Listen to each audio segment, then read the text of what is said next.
our next speaker, we're very lucky, as I mentioned before, to have as our guest speaker Dr. John Kirkwood.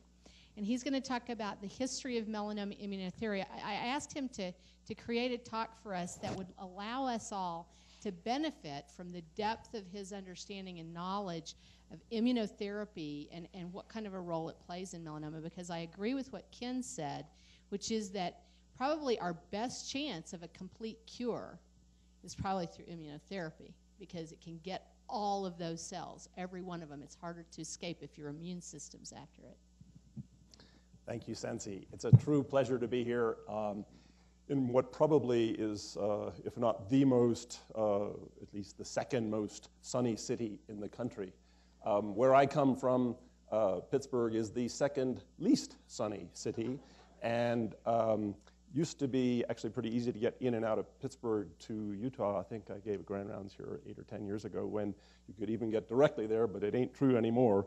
So I think Drs. Leachman, Grossman, I think Melissa, and all that you've heard before has created a beautiful platform to discuss what is the role of the immune system in this disease. And I think it's related to that UV topic that I just discussed, because UV is not only the trigger for melanoma that leads to its becoming malignant in the mole cells in the single melanocytes we have in the skin, but it's also a critical factor that squashes, that damps, that downregulates the immune system.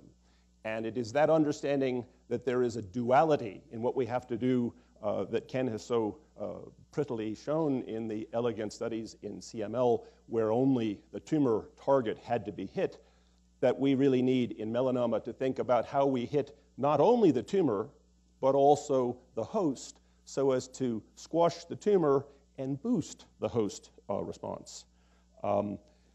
So the transformation in melanoma involves multiple genetic mutations, proliferation, susceptibility to UV, to DNA repair, which has to do with how the drugs we use to treat this tumor may affect it. But even the moles that we have, the funny, the atypical moles, already have those genetic lesions that Dr. Grossman has just talked about. BRAF is already mutated in the atypical moles that a third of our patients have. So we need to figure out how that couples with all of this, and how the risk factors, the atypical moles that predict the risk that Sansi showed so beautifully in the beginning, the family history and the other genetics that may say the other factors that lead to this occurring, and what the role of UV radiation is, as I have just mentioned, on both sides of the equation. So this is the tree of how we decide to treat patients, the schema, the pathway, if you like, that we've formulated, and that has been in multiple other ways formulated for treatment of patients. And what I wanted to just highlight is that for the early stage disease that you've heard about now thrice, and I hope are all experts on, surgery is really what we need to do, and then be sun smart to avoid further impact upon the system. But once you get to deep primary tumors or lymph node tumors, the one thing we have approved on the shelf from the FDA since 1996 is interferon alpha, which is an immunotherapy. I submit, and I'll show you a little bit of the data, that interferon doesn't kill melanoma cells, doesn't block the blood vessels. It is an immunotherapy that wakes up the immune system. And in advanced disease, which Ken has so lucidly presented, the high-dose interleukin-2, the newer Ipilimumab, tremelimumab, anti-CTLA-4 blockers are immunotherapies, and these are really part of our portfolio of agents for treatment of this disease. So the history is chemotherapy was approved in 1976. It works, and when we have to palliate disease, it's still used, as Ken has nicely mentioned. But in 1998, high-dose interleukin-2 was born. And basically this therapy, which has a response rate of 16 to 20%, in some centers even 25 or 30%, has durable responses in 5 or maybe 7 or 10% in those centers that have the expertise in delivering it. And I think this is still, as I think Ken has already mentioned, a cornerstone of our treatment of this disease. What's new, I'll come to talk about, are these other ways to tickle the immune system, to take off the brakes, if you like. So what are the players in the immune orchestra? There are some cells that we call natural killer cells that can kill cancers on a basis of programs that we really don't have specific information about. But the antigen-presenting cell, the APC, or what we'll also call the dendritic cell, is really the script writer for the immune orchestra. It is this cell that takes the antigens of tumor, chews them up, and then gives them back to the T cells of the immune system to induce helper T cells, which then trigger antibody-producing B cells and killer T cells, T cytotoxic cells, TC cells, which do the job, the executioners of the tumor after the immune system has been programmed properly. Is immunotherapy rational in this disease? I think you've already heard that we think so. This was originally thought to be on the basis of spontaneous regressions of cancer, which occur for melanoma more frequently than perhaps any other cancer of the human, except maybe kidney cancers, but still happen at a very infrequent rate. When these happened, patients would also lose their pigmentation in their skin.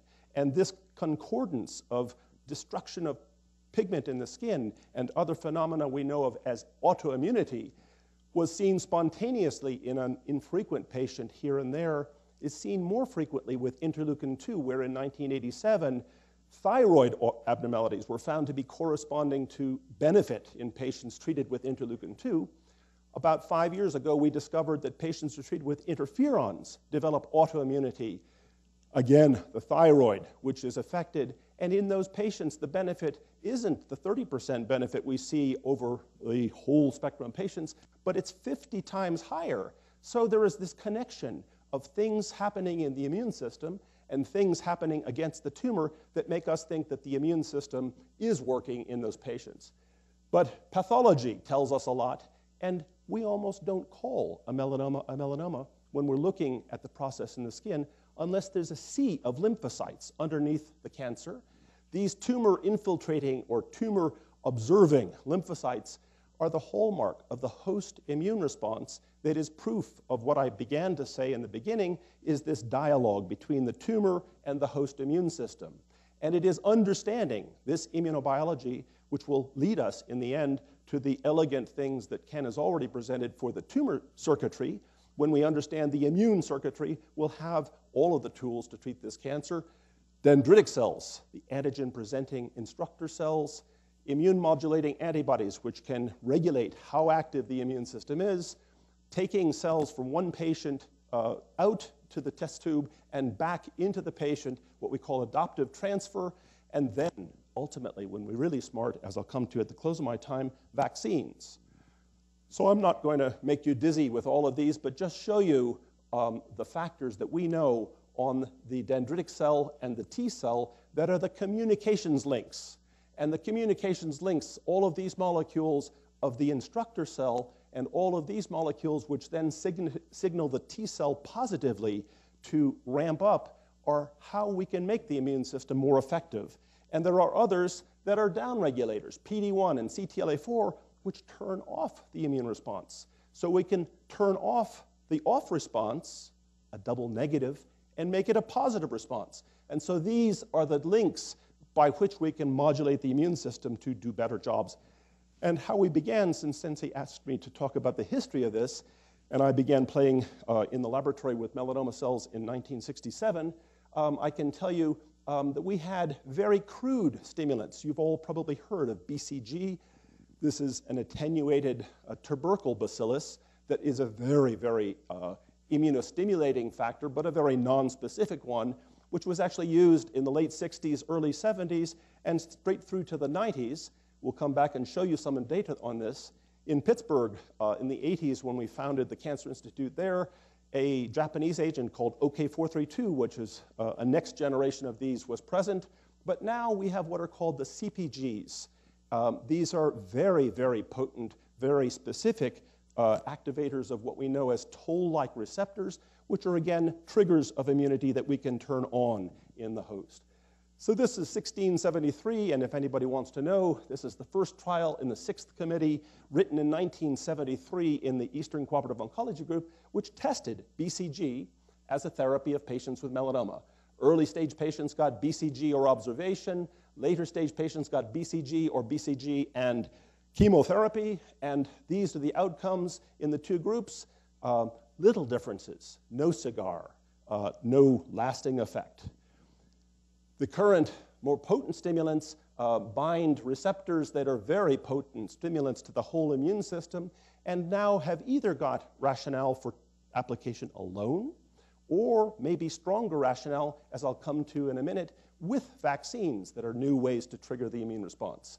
And these are both superior in mice and in humans when they're tested for the ability to turn this on.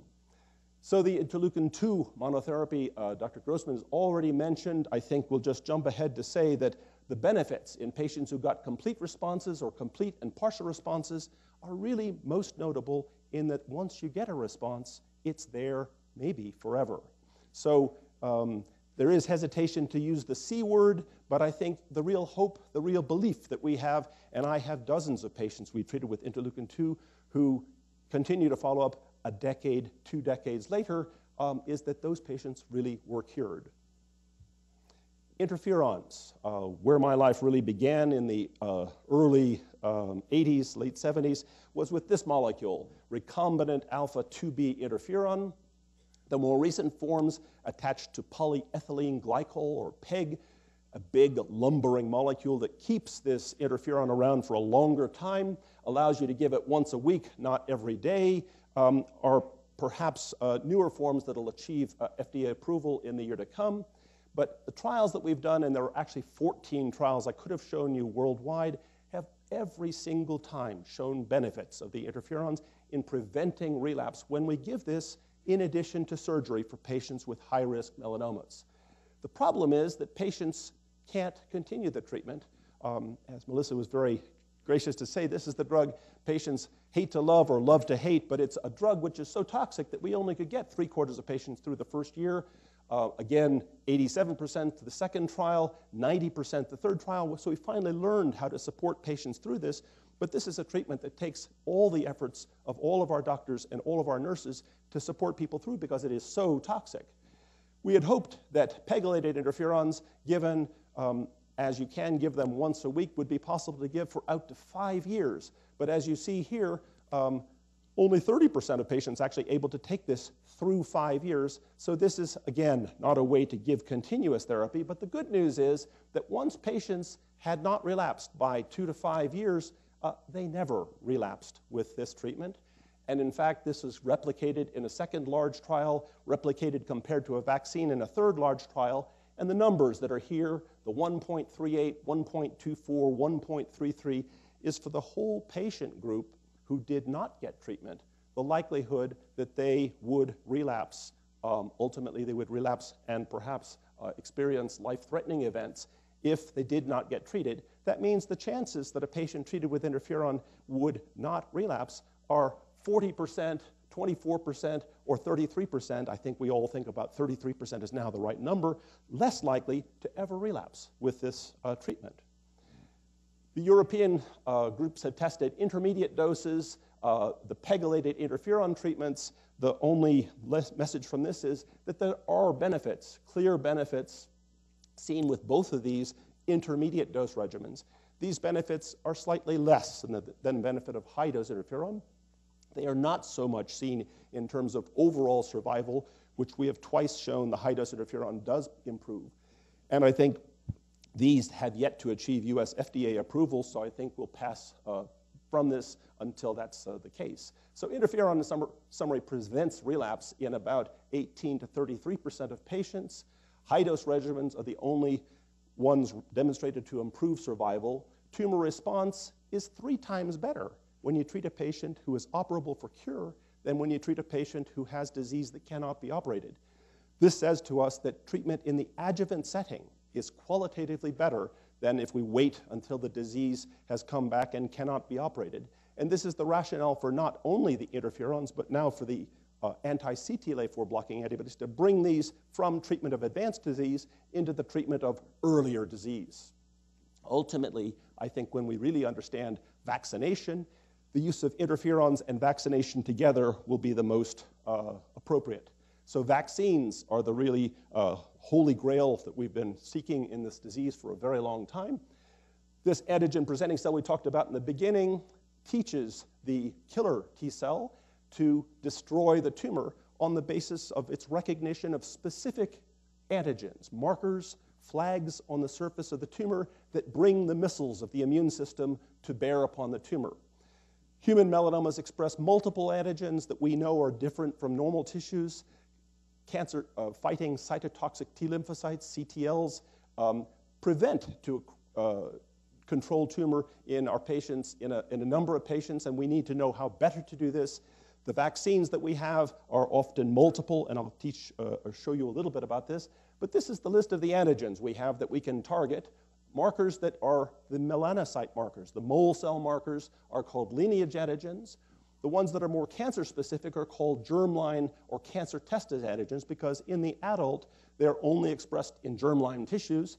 The one large trial that's now underway, MAGE-A3, is a vaccine of this category.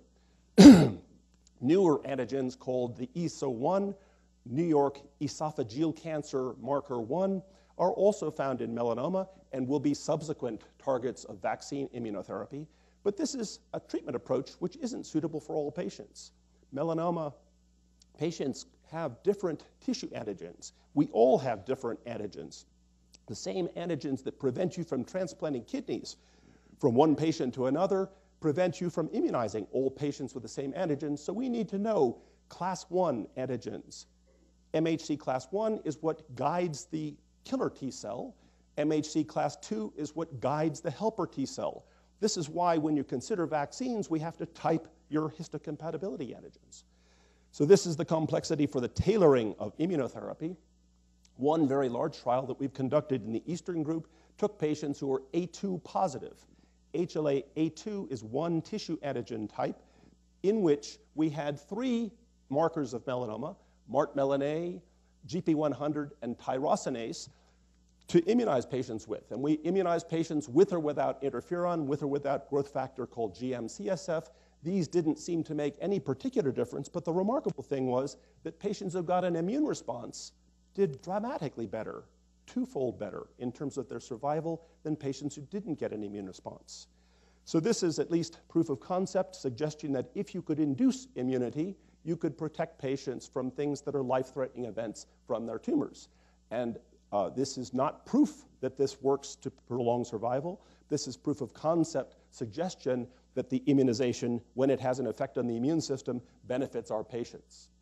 How better to immunize patients may be to take the whole protein, not just the pieces of proteins known as peptides, to immunize patients. Here's where the MAGE-3 vaccine comes in. This is found on 3/4 of melanomas. This does not have to be tailored according to tissue type because this is a whole protein which is recognized in people who are A1 or A2 or A3 equally. And so we don't have to type patients to give this vaccine to patients, but we do need to find out if their tumors express this antigen. So the exploration of MAGE-A3 as a vaccine for cancer is now being undertaken by the company called GlaxoSmithKline. They are conducting a worldwide trial of the MAGE-A3 vaccine, full-length, whole protein, not just a piece of protein. And they're using immunostimulants with this. And so their first studies were to compare one stimulant that contained this molecule known as CpG that I talked to you about earlier against another one that did not. And when they did this, they found that the patients did much better who got the CpG immunostimulant as compared to no CpG immunostimulant. Needless to say, their very large worldwide trials have all taken the CpG-containing adjuvant. And in fact, this takes patients who have bulky lymph node disease, who type positive for MAGE-A3, who are free from disease after surgery, but at high risk of relapse, and then assigns them 1 to 2 to receive this vaccine. This trial is going on worldwide as just another form of therapy that's in testing now, but it's one for which I hope we will see results in the near term.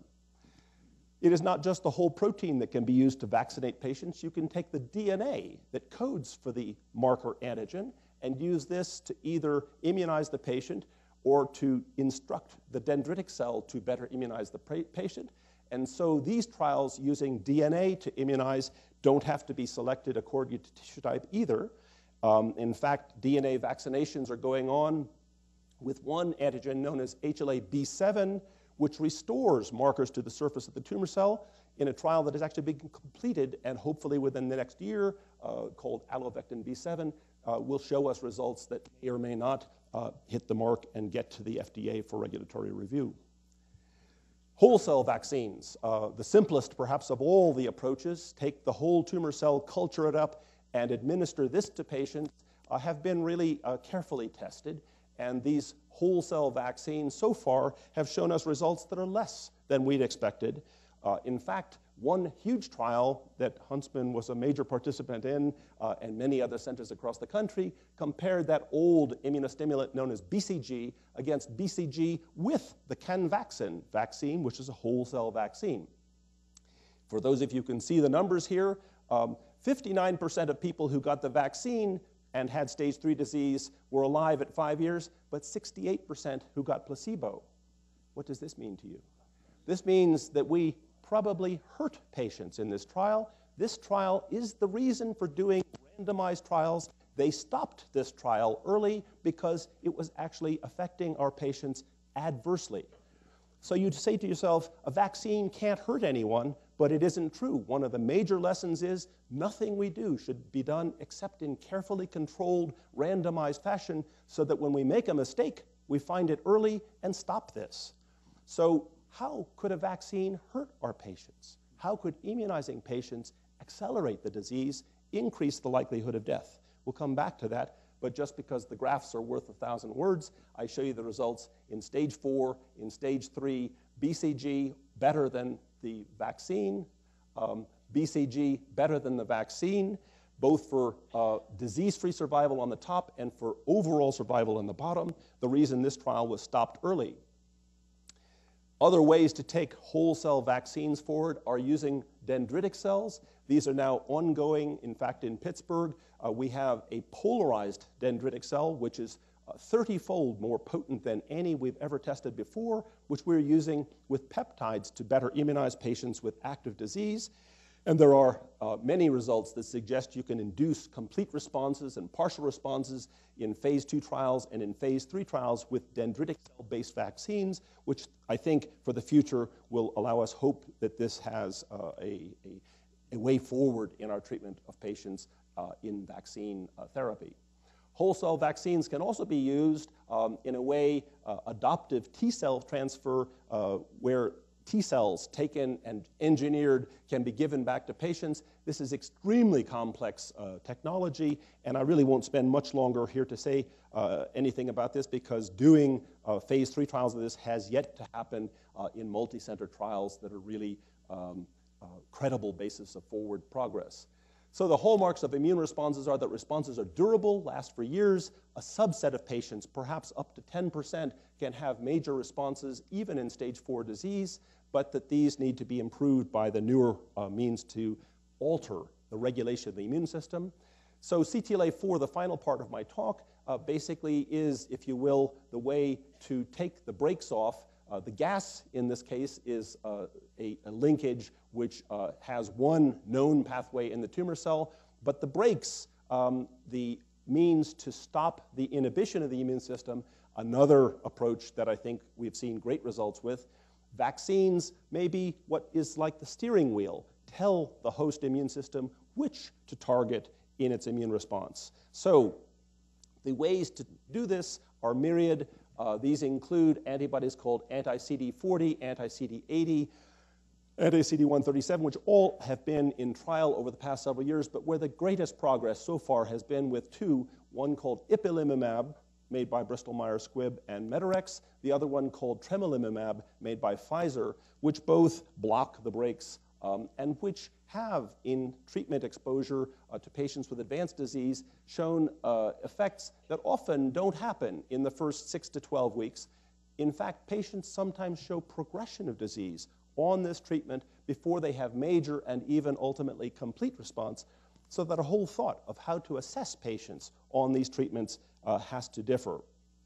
The duration that it takes may be 3 months. The fact that observed objective responses and stable disease, even in some patients are durable, suggests that this is like the interferon, like the interleukin therapies that we've talked about before, with durable benefits, and that we shouldn't really even look, maybe, with these agents until 3 months to determine whether patients are responding.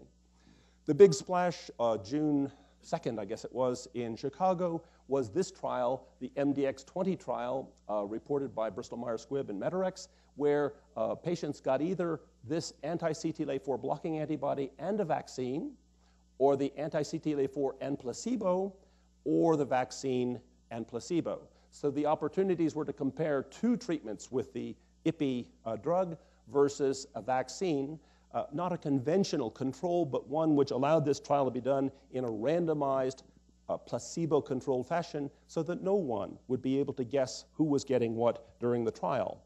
The accrual, 125 centers, 13 countries, as I said before, 3 patients on the combination to 1 on the vaccine to 1 on the Ipi alone, stratified according to the stage of disease, treatment given for 4 doses only, and the vaccine given in parallel, and retreatment, which I won't have time to talk about, which showed some benefits in patients. So this is the basis of the splash. Both of the groups that contained the treatment with the new Ipi drug do better and statistically significantly better than the vaccine alone. There was some concern that maybe the vaccine hurt patients and this was a false comparator, but there is, in my opinion, no evidence to suggest that the GP100 had any adverse effect.